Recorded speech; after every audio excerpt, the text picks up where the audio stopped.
Okay, we can get going here. Okay, we're recording, so welcome everyone. My name is Delmar Larson. I'm a professor of chemistry at the University of California, Davis.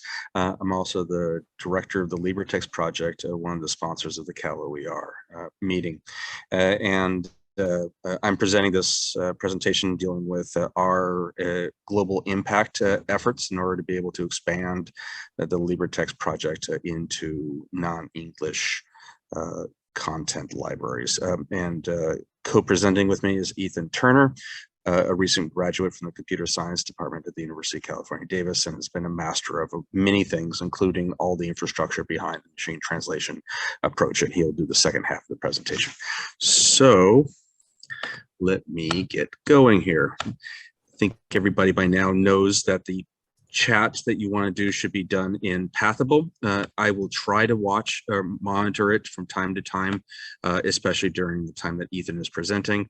But if you actively want to contact me or stop me, please do so, and we can actually have a conversation like that. I think we can make this fairly informal.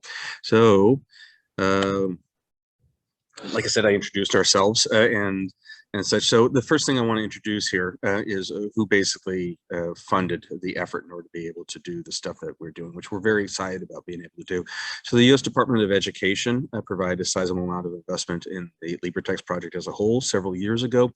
We've also gotten a sizable investment from the California Education Learning Lab, who's also going to be handling a new award from the state in order to build or expand on the ADAPT homework system so that everyone has free homework in the state out there. And that's a topic of a different discussion.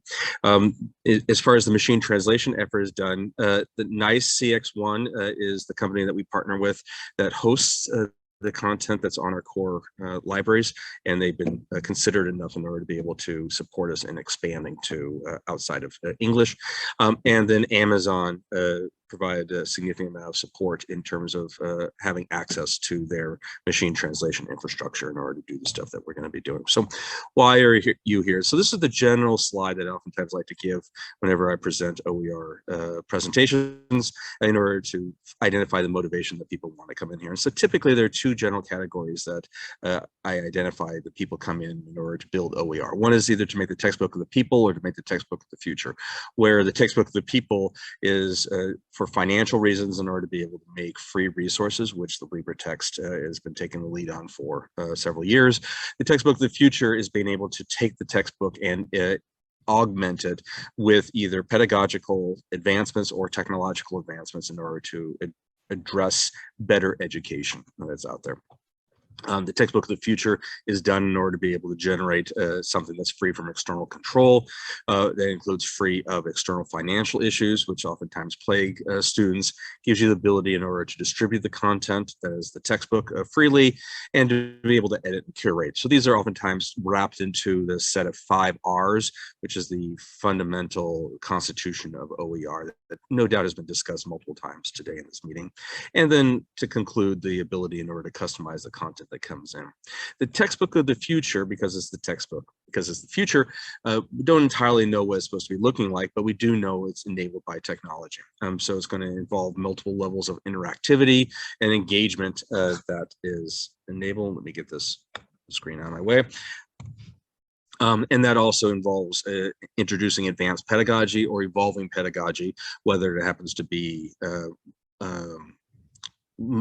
advances in that area right now includes things like introducing diversity, equity, inclusiveness, culture responsive pedagogy, and other educational approaches off of there. But there's no reason you can't do both. And that's what the LibreText is designed as a project in order to be able to pursue that sort of thing.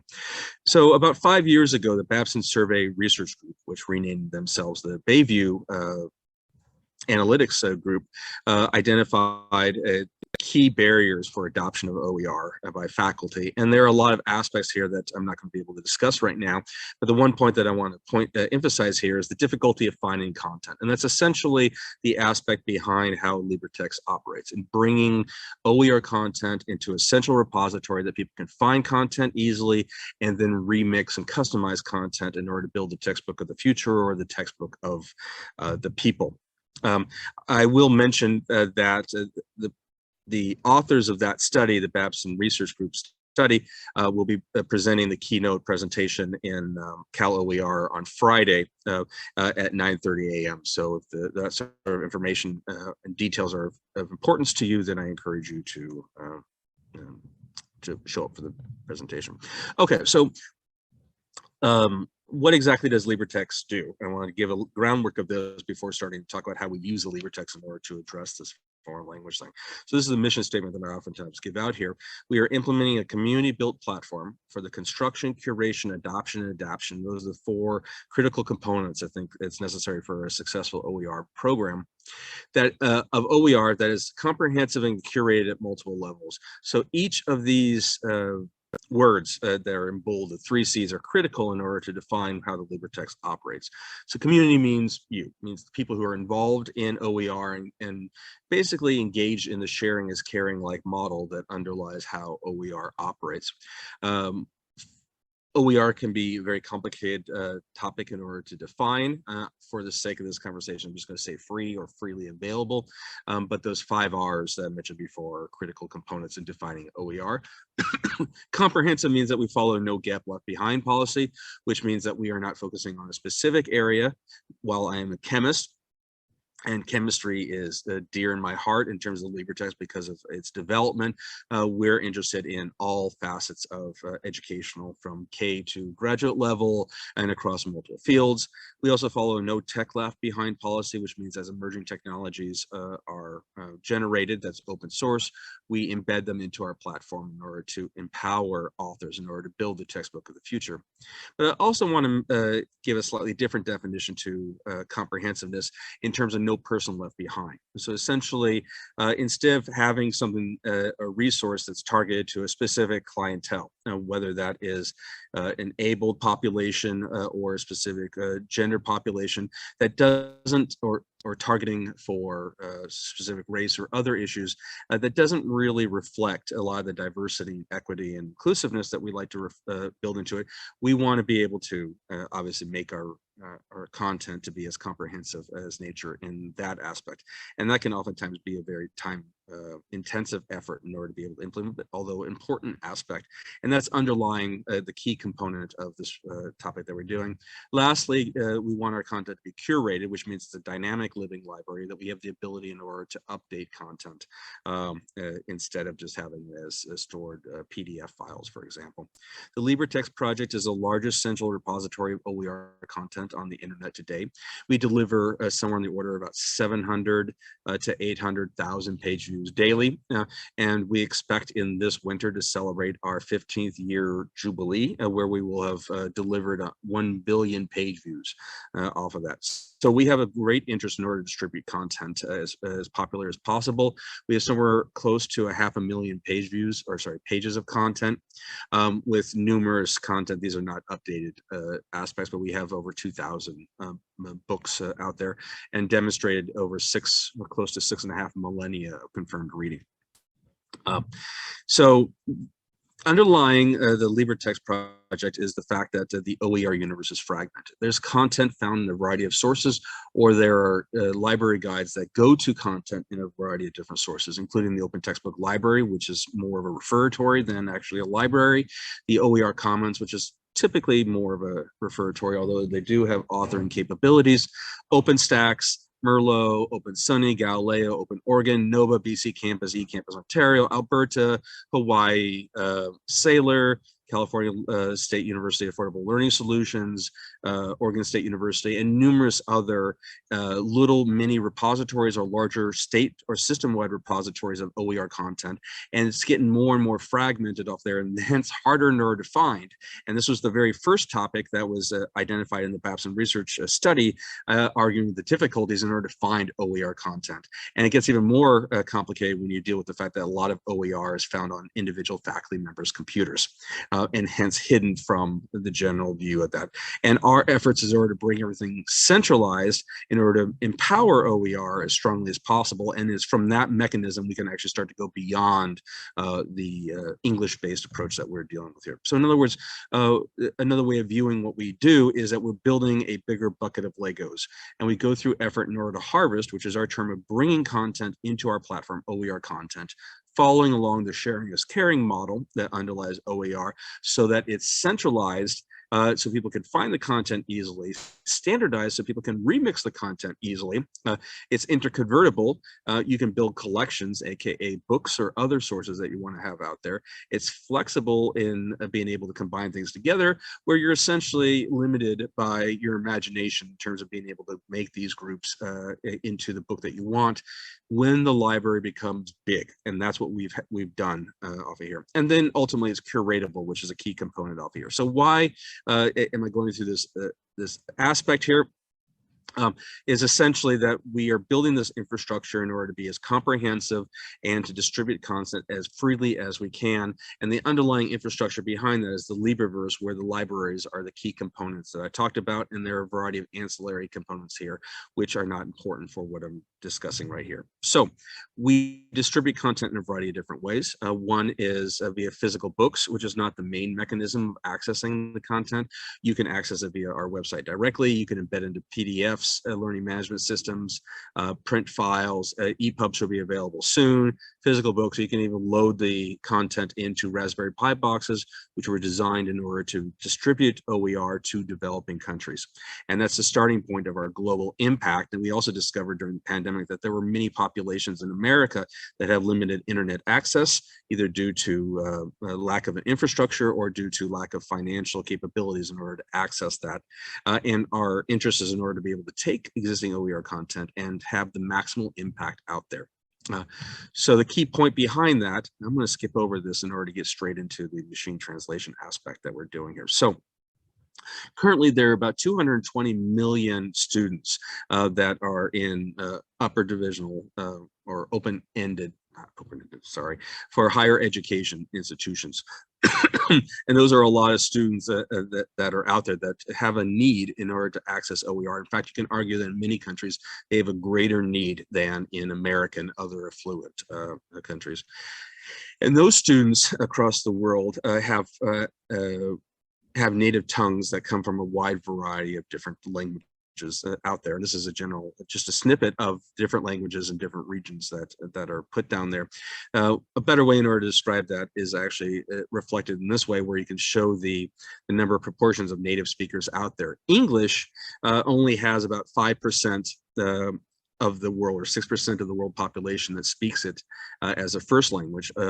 There's 75% of the world doesn't speak English at all. So that means that there's a significant number of students out there that don't have the ability in order to capitalize on the OER infrastructure that we've established. And we want to be able to address that. And the first step that we used in order to address that was to build the Espanol library. The Espanol library is a library dedicated to the content that's been translated into Spanish, which is a particularly important language in a second language in America, and especially in the state of California, where over 13% of the U.S. population speaks Spanish natively and growing off there. This system that this repository that we created was done in a more traditional sense, where we actually took content and we did manual translation. So we had a translator, typically a native Spanish speaker, and a student that would go through it paragraph by paragraph, page by page. And it was a very slow process. And the Espanol library currently has 8 books in it, or 1,200 pages. And that pales in comparison to, again, 500,000 pages that the entire English-based libraries are set up here. But the interesting thing about that is that the content from the pages on our Espanol library attracts somewhere in the order of 2 to 3 times more traffic per page in the English library. And those 8 books that we have attracted over 2.5 million page views to date, or 7 or 19 years of content. It's been growing quite steadily here, and that's out there, but it's still encumbered by the very slow process of doing manual translation of content that's out there. So there's a need in order to build non-English OER out there, but it's a very painful process in order to be able to do that. This is an example of the impact of our library, which shows that the Espanol library has a stronger impact in countries that where Spanish is the native language or the lingua franca, including Mexico, Colombia, where United States is just third on our list. So it's intrinsically designed for a global impact off of there. So we want to be able to take these 500,000 pages and convert them into a wide variety of languages. And doing that manually is just way too painful and time consuming and cost way too much in order to be able to do that. Enter in advancements in machine translation over the last few years, especially involving neural networking in order to be able to do really effective translation using a computer without using human intervention. And the idea behind this approach is essentially that having 1,000 pages of perfectly translated content is inferior to having 500,000 pages of almost perfect translated content that machine translation provides us, at least when it comes to Spanish to English or English to Spanish translation. So at this point, I'd like to hand this off to Ethan. He'll talk about how we use machine translation in order to address this desire in order to scale up OER to different languages. Thank you, Delmar. I'm going to try and take over the screen without ruining my windows here. I stopped the trend. There we go. Okay, hopefully you can see the presentation. Yes. Okay, perfect. So we promised in our abstract that we would discuss 2 different methods of automatically generating this translated OER. The first I want to talk about is real-time translation. Like Delmar touched on, this feature came about from our partners at NICE, who make the CX1 platform that all 14 or so of our libraries run on. On the right side of the screen here is a screen grab showing the dropdown at the top of the libraries that allows you to flip a switch between English and Ukrainian. Of course, it has the potential to do several other languages, but we specifically asked NICE to enable Ukrainian while we tried to help the students displaced by the current war and get our actual Ukrainian library up and running. So once you flip the switch, all of the content on the page gets translated to Ukrainian, but not necessarily the interface. We noticed some inconsistencies there. It gets instantly translated and the settings persist throughout your session as you navigate and read through the libraries. So when we first set out to translate LibreTexts and expand our reach, this was really exciting, and it still is, because we could instantly see what a non-English LibreText would look like in real time. And we could also see where we needed to work to make sure things carried over smoothly, but it's not a silver bullet, or at least it hasn't been so far. So when we sit down and examine how usable this is for our readers, there are a few points that stick out. On the benefits side, obviously one is that it's instantaneous. There's not really any noticeable delay added when using the translation, and it can be turned off just as fast. Second, and maybe more importantly in the nonprofit world, is that there's no cost to LibreText or our readers. The bill for the machine translation was graciously comped by NICE. Of course, the more people using the feature, the higher the bill becomes, and eventually someone has to foot that bill. Finally, under the hood, the service uses probably the most popular translation engine, which is the Translate service provided by Amazon Web Services. The scale behind AWS is why it's so fast, and NICE's choice also inspired us to look at AWS, which I'll talk about more in a moment. Of course, like I said, the translation mode is not without its cons, and some of them are pretty major, at least for the way that LibreText utilizes our library platforms. One of the biggest is that translating a page in real time means it doesn't get saved anywhere. If it's not saved permanently to a server, search engines can't find it. So anyone who searches Google or DuckDuckGo or Yahoo for a topic they want to read about in non-English is more than likely not going to find LibreText in the results. And when they first visit the page, it's not going to be in their native tongue. So that means all 500,000 or so of our pages never reach that non-English reader. And on top of that, because the translation is never saved anywhere, we can't have fluent speakers go back and fix any incorrect translations or clean up botched formatting. This translated content only lives for as long as the user has the page open, really. And that really clashes with our habits of constantly curating and improving the LibreText content, like Delmar mentioned. And speaking of botched formatting, we noticed, like I said, that sometimes the translation was inconsistent. Some parts are translated, some were not. Some parts of the actual content, the most important part, were not translated when they should be. So along with that, it just isn't the greatest experience for reading. And then finally, and this is really important for students without reliable internet access, because this content isn't saved, we have no way to gather it and export it in those PDF, common cartridge, EPUB, or even in our print formats. So this mode of translation is exciting, and I don't mean to say it's not useful, because it certainly is. It's just not how we're going to achieve our dreams of dissemination and around the world and the impact that we hope to have. So enter pre-translation. This is the idea that as a centralized platform, we very intentionally run OER through machine translation programs and save the output to a dedicated spot. And the idea is to mimic as closely as possible the English version in terms of organization, structure, figures, and the overall reading experience. Right now, among the other 14 English libraries, we have 2 dedicated non-English libraries, one for Spanish text, obviously, and the very newborn Ukrainian library. We've been using these two to develop and test our own custom translation infrastructure. So that translation infrastructure is what we call the polyglot engine. Not a very creative name, but it certainly describes it. Obviously, it's more than just a colorful flowchart, but I don't think anyone wants to listen to me walk them through 2,000 lines of code. So you also don't need to necessarily understand all of the different logos and symbols here. These basically represent different services on the Amazon Web Services platform that perform different subtasks in the translation process. What you probably do want to know is that there are 4 steps to translating a LibreText. First, which we call the ignition. We at LibreText submit a request to the engine saying, here's the text we want to translate, the language we want to translate it to, and where we want to put it when the process is done. Second, a server picks up this request and gathers all the content from the current library and does a bunch of internal transformation and saves it to a spot that the machine translation service can actually read it from. That's where our engine sits back, and we let AWS Translate take over and perform all those lovely machine learning models and transformations to the content and let it work its magic.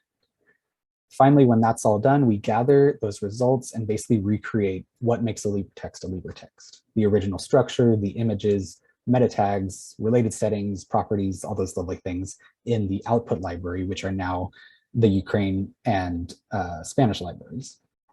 So the beauty of the setup is the low costs, which I'll discuss, and the fact that it's asynchronous. As a team, we're only directly involved when we actually submit the request for translation.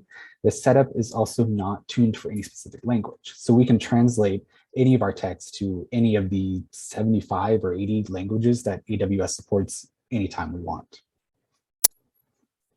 So we keep referencing AWS, and you've seen that the translation engine is built entirely around their services. In general, we try to be platform agnostic, if you will. We had, though, a couple reasons to really dive down the AWS rabbit hole in this case.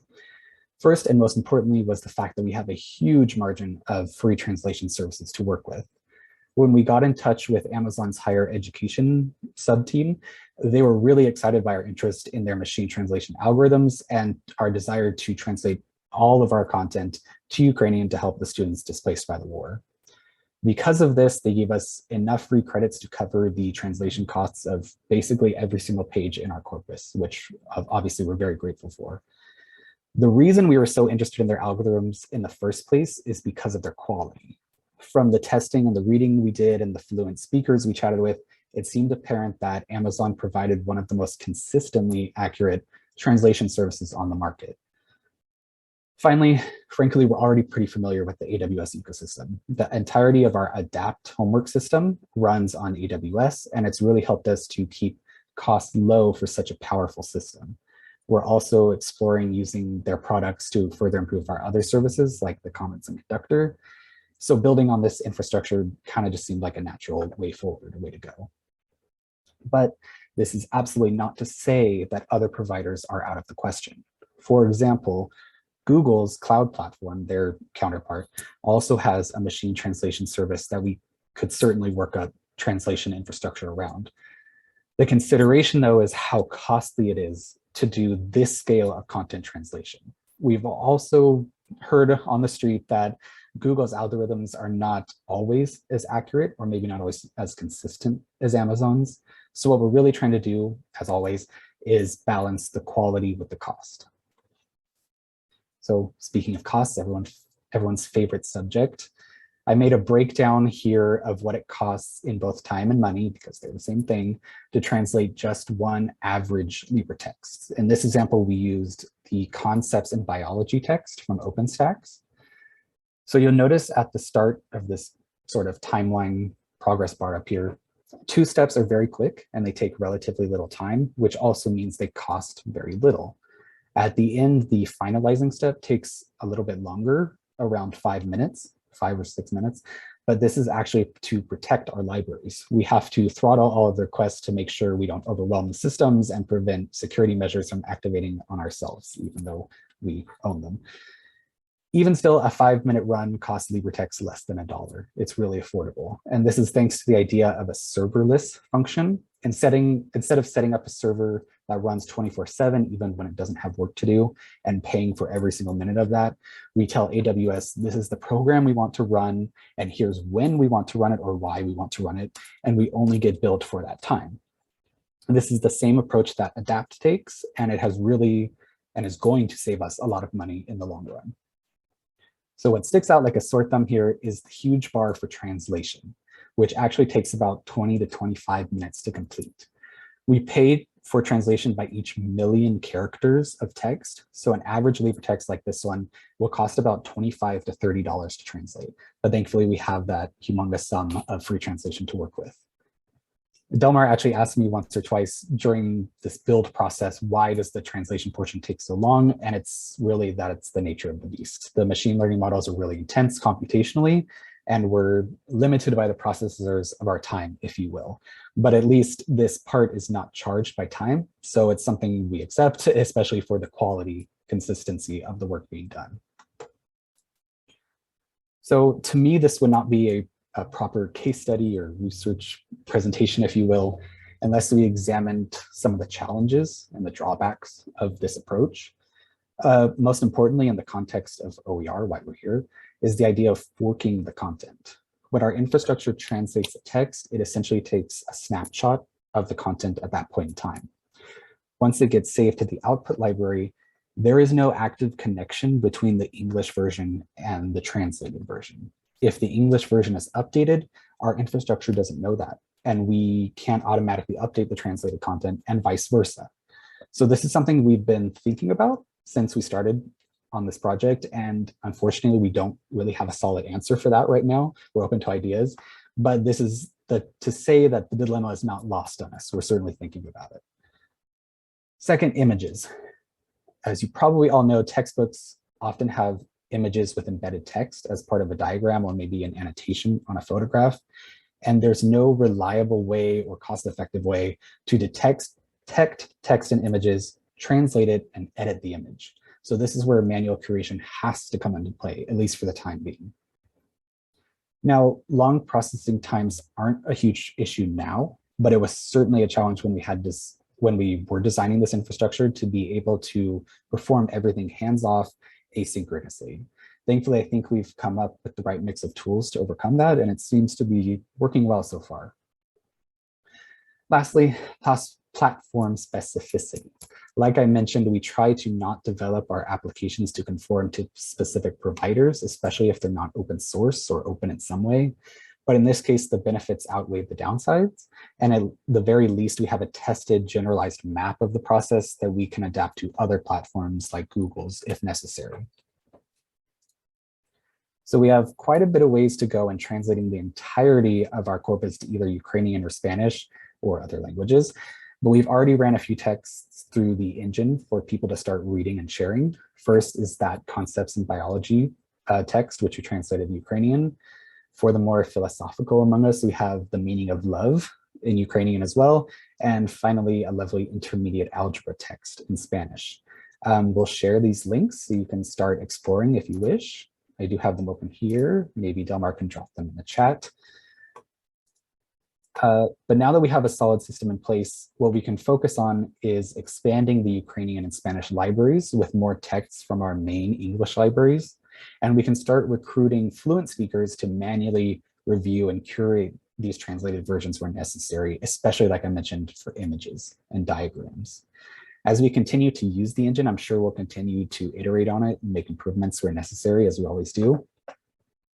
Lastly, once we've expanded these kind of proofs of concepts, if you will, we can start looking at other languages that may be of interest to the community or that are especially lacking in OER.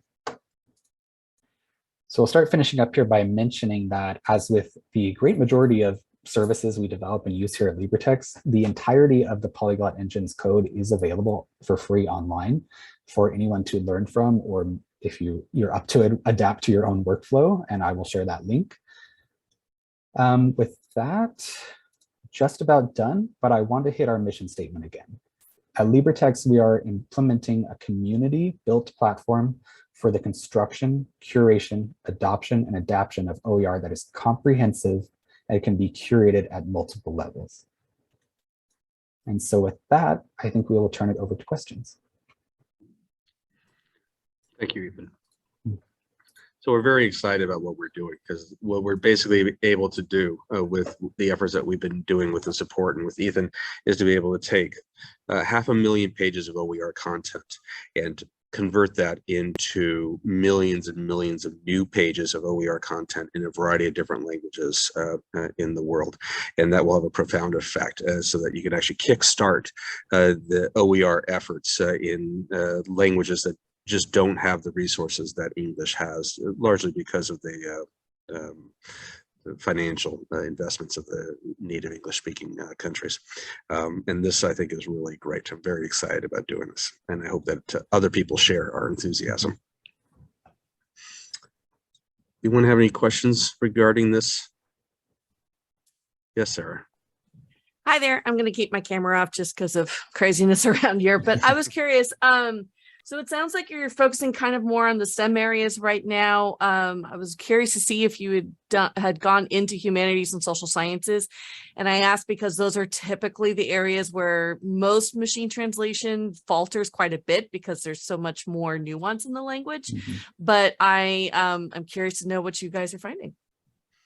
So one of the things that we didn't mention here, and I think I skipped over it, unfortunately, is the approach that we're trying to do is saying that the machine translation is not meant to be the end-all, be-all of the process. It's actually the starting point. So the wiki-based technology that we use in order to support our libraries are well designed in order to do large-scale collaborative construction efforts. Think of Wikipedia as the example for doing that. So that means that we can take content, go through the machine translation that's able to handle a large percentage of the effort, and then we can recruit native speakers, ideally in the subject area of what they're translating, in order to take that and move it to the next level under the arguments that it's much, much easier to do that than to actually start from scratch in order to be able to go through the process. So that's our way in order to try to address it when the machine translation is not good enough. The other thing that I will mention is that there's plenty of evidence to argue, we can knock on wood here in terms of how things are developing, that the machine translation is going to get better and better as the years progress for lots of aspects that are off of there. And even Google, for example, is trying new approaches in order to handle what's called low resource languages, languages that don't have enough content in order to train the machine, the AI, in order to do the process. So that the point is that in the future, we're going to get better at being able to do that. But the upshot of your answer is that yes, we're going to need more people in order to be able to continue this past the barrier. But like I mentioned, having 500,000 pages that are 95% or 90% done is far better than having 1,000 pages that are perfectly done. Typically, is a big overview of things. So that's our philosophy in doing this way. Yes, Sue.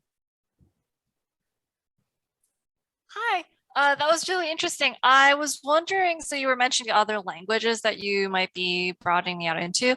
Do you know, like, is there a rank order of languages you're thinking of doing, or like based upon student feedback for like what languages people are asking for that you're going to select which language you're going to do next? And is there a time frame for that? Just because Yeah, with STEM, there's a lot of Asian languages that are looked for. So the issue that we have right here is that we don't have a dedicated source in order to support this effort. So this was sort of a proof of principle in order to demonstrate it using our existing grants, even though they weren't written into our existing grants. And we're very fortunate that both NICE and AWS stepped up in order to be able to do that. Obviously, Ukrainian was very topical because there's a need in order to be able to do that and to do that now. But the costs in order to convert the entire library currently at the size it is, and it's growing rapidly, is somewhere on the order of about $45,000 per library. So that means if you want to be able to make a Chinese one and a Korean one and a Vietnamese one, and those languages all exist in order to be able to do that, we need someone in order to foot the bill in order to be able to do that. Now, I think that there are plenty of foundations or even the State Department that would have an interest in order to be able to do this. We just need to reach out and find the right people that want to step this up. So it's been an ad hoc basis right now until we actually have someone that's being able to do that. We'll just get the proof of principles hidden down, and then we just need to be able to press the button, and then out comes something useful. So cool. Thank you so much. That was a really interesting talk. Yeah, I'm very excited about what we're doing here.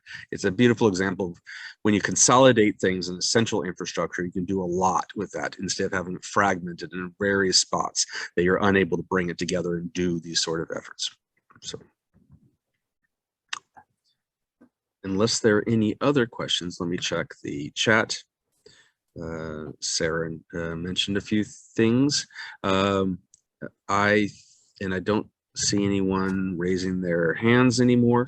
So with that, I will thank you for attending our Cal OER presentation, and we'll have this recorded and we'll post this on at least one or multiple channels on YouTube in order to be able to get the information out. But we're very excited about the impact off of there and really scaling this effort in order to really make a global approach to increase the global impact of the efforts that we were doing.